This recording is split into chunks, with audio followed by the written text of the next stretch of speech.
Ladies and gentlemen, it's Blind Date. And here is your host, Miss Cilla Black.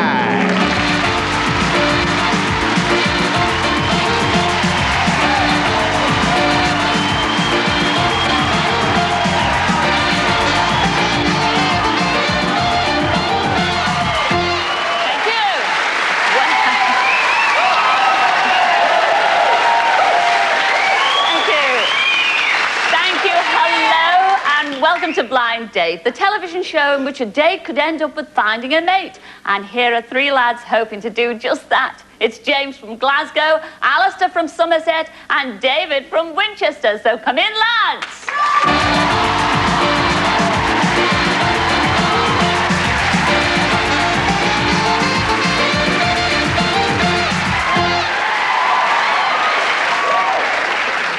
Well, hello, James. Good evening, Cilla. Good evening. Oh, yeah, where are you from? That's a lovely accent there, James. Where are you I'm from Glasgow, Cilla. Oh, you couldn't tell. You're chewing there, James. Did you finish your dinner or what? It was just something I was munching on earlier. You're munching on it? You just swallowed it now? I've swallowed a lot, yeah. I'm not going to ask what you were munching on earlier, James. I really am not. I'd rather you didn't. Now, you spend most of your time going in and out of prison, don't you? That's right. One of the lads. Both socially and professionally, yeah. Really? Yeah, Well, tell everybody why. I'm a trainee lawyer in the south side of Glasgow. You have a lot of trouble with women. I wonder why. I think it's more along because the job I do involves basically hanging around a lot of police stations as well as a lot of prisons. And you get a certain way, you begin to think, I want to be like a policeman. In Glasgow, there is only one policeman, Taggart. And you feel that your social charms are really down the dumper if it involves going, what is this? Some kind of murder? Basically every 15 minutes for an hour. Not too many folk really want to speak to someone socially who just goes, what's that you've got in your hand there? I don't know, what have I got in my hand? It's a truncheon, I think.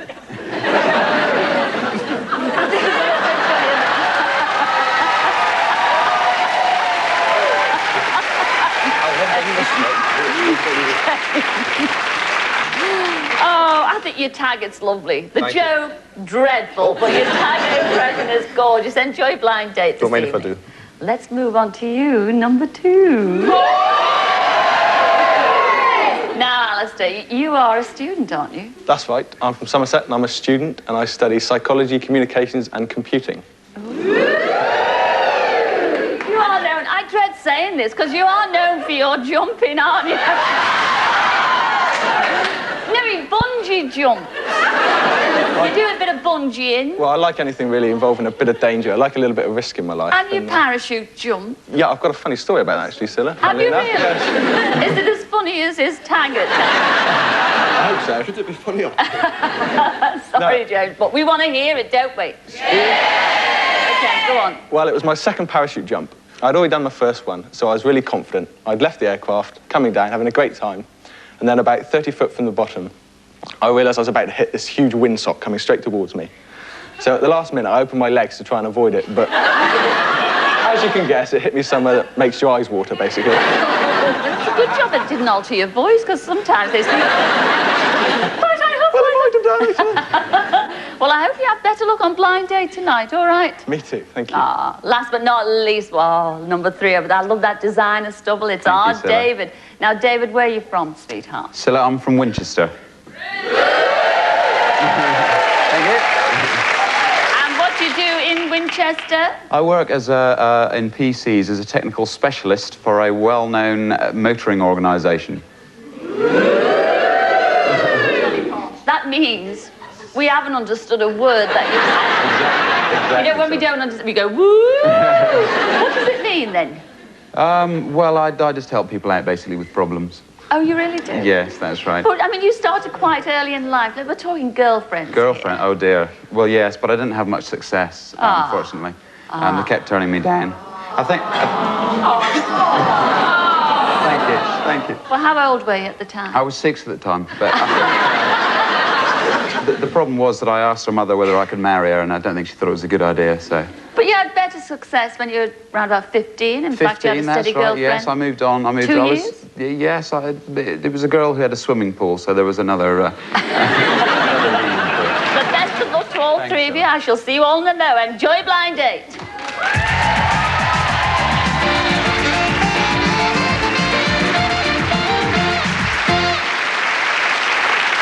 Well, there we are, three lads, each with the same thought, and here she is. Her name's Susie, and she's from Merseyside. Come in, Susie.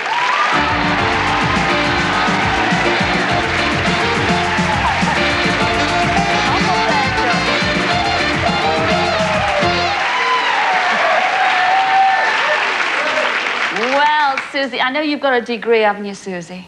I have, in knickers. What? In knickers. You've got... Well. I mean, yes, well, I shall explain that, because, you know, we get straight to the point up there in Liverpool, don't we? We do. She's got a degree in knickers and brassies and that. I mean... I can graze bras and cut knickers. And I make lingerie. Lingerie. Lingerie, yes. Yes. How long does it take to design and make To it? design a pair of knickers, a straightforward pair of knickers, if you're just doing a quick sketch and that, about 10 minutes. Yes. But if you really want a pair of hold you in, suck up the tummy ones. Hold you in, suck up the tummy. How long does that? A fortnight. Yeah, probably. By the time everybody in the workrooms tried them on and everybody said, no, Oh, my please. bum's...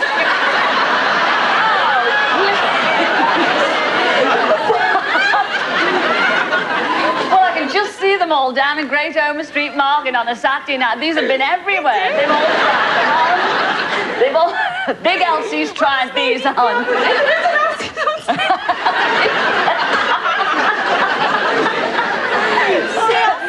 So, you drive test your knickers before you sell them? Yeah, all our knickers are well tested and well past the test. Susie, you've got 3 questions there. All the fellas over beyond those screens, they're sitting there with their tongues hanging out. So fire away with your first question. Okay. Hi, guys. Hi, Susie. Okay, making and selling lingerie is our family business.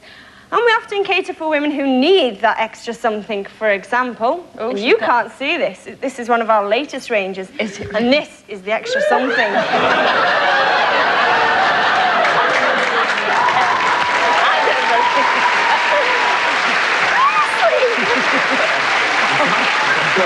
Oh, dear. There's a lot of women need that extra little Oh, something. I mean, I've heard of all things come in 3s, but that's ridiculous. Okay, so question 1 to number 1. What extra something can you give me? Hi, Susie, how are you doing? I'm fine, thank you. Right, you say you're in the lingerie industry. That's right. Right, well, that's really got absolutely nothing to do with what I do for a living, but I'm a lawyer, actually, and as such, I deal quite a lot in briefs.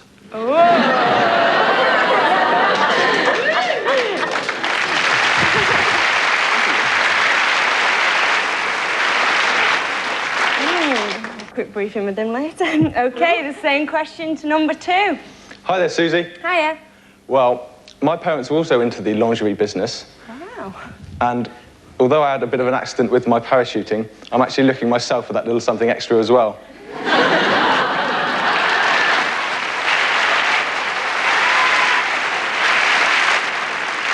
Okay, the same question to number 3, please. Well, that's certain something. I think it would have to be excitement. I'd take you out from behind your sewing machine. I'd get you out in the open air, jumping out of planes, water skiing perhaps, just to make sure I can get that adrenaline flowing around your bloodstream. Whoa.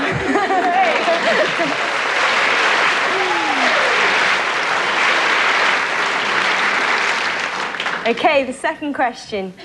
Being in the lingerie business, when my mum finds underwear in the back of my dad's car, he's got a good excuse. So what would your excuse be if I found underwear in the back of your car? Okay, that question goes to number 2. Well, Susie, considering my track record with women, I'd be so chuffed that I'd actually got some underwear in my car.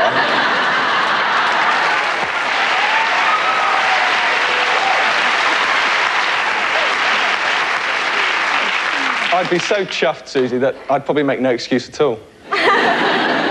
Oh. Okay, the same question to number 1, please. Well, Susie, I think I would probably just have to confess. It would depend, of course, though, what it was that was actually found. If I found a bra in my car, I would just say I'd been a boob. If you'd found a teddy, I would just have to bare my soul to you. But if you'd found a G-string, I'd just let you see my fiddle.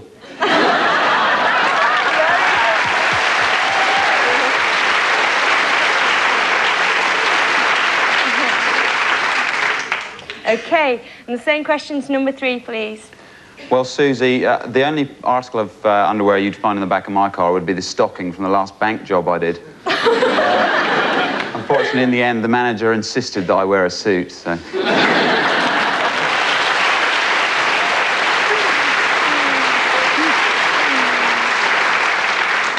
better make friends with the lawyer. Okay, question number 3. Some people think that they're God's gift to women, but I've learned the only gift that God gave me was my credit card. So how are you going to prove me wrong? That's to number 3. I think that God's gift to me was the art of romance, definitely. So, if you pick me tonight on this blind date, I can promise you passion, so that in the end, you'll have to give me the credit.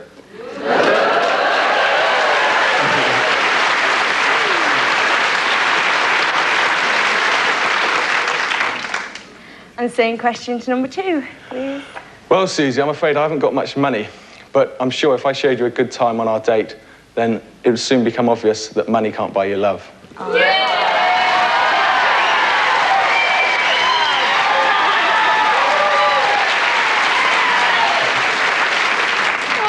And the same question to number 1. Well, Susie, I don't think that a credit card would be the gift that I would give you if I was a god. Not that I am, of course. Yes, you are. Oh, thank you, sir. I think I would get rid of your credit cards and let you access my wallet, where you could just rummage in among my small change. Well,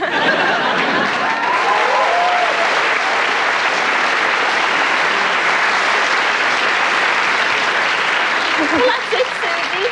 There you go. You've asked your 3 questions. Are you any the wiser? Nope. Well, don't make... A little bit. Well, don't make your mind up just yet, because here's our Graham. Sweet, lovely Graham, with a quick recap.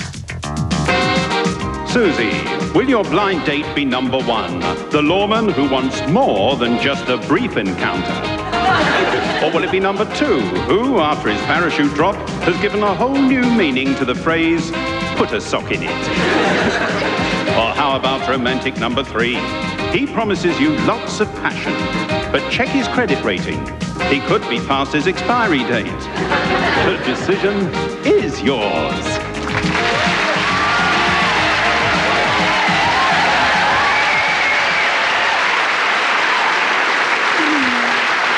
Oh, Susie, Susie. We're all dying to know who you're going to go for. Number 1, please.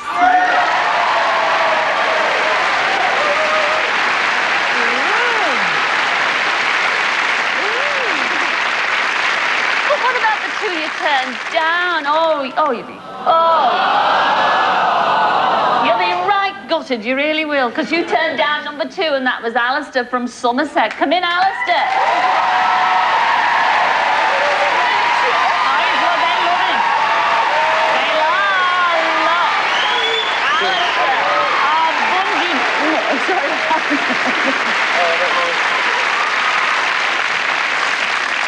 Never mind, you turned him down. He is gone. You also turned down number 3, and that was David from Winchester. Come in, David.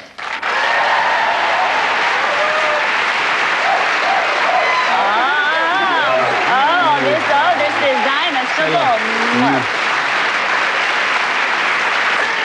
Well, those 2, put them out of your mind now, Susie, because here's your blind date for this evening. You chose number 1, and that was our James from Glasgow. Come in, James.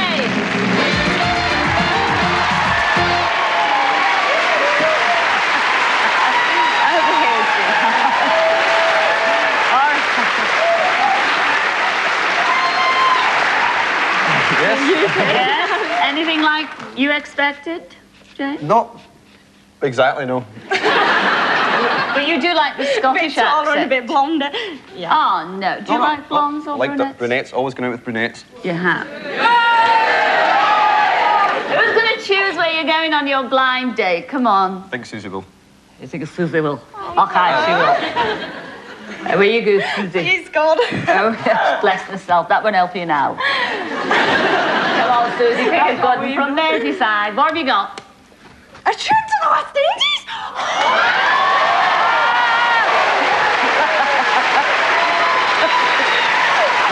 Where's he gone? Where's he gone? Let me get him in the... Oh, do you know, I'll get a bucket of water to separate. Please, come here, Don't punch me. Yes, you oh, aren't you lucky? Wow. What are they saying in Grady now? Oh, you'll be the talk of Grady, I'm sure you will. There you are, you're off to Montego Bay. You'll have a cruise on your own private yacht. I don't believe this. Try all the water sports and finish off with a bit of reggae and limbo dancing beneath the palm. Better than skiing on the Mersey, isn't it? Yeah. Yes. Not every Saturday. Oh, I've no need to say that you will enjoy yourself, even if you don't enjoy each other, but I'm sure you will. Please come back if you can tear yourself away and tell us how you get on next week, all right? Oh, super. I'm so pleased for you both. Ladies and gentlemen, Susie and James. Enjoy, enjoy!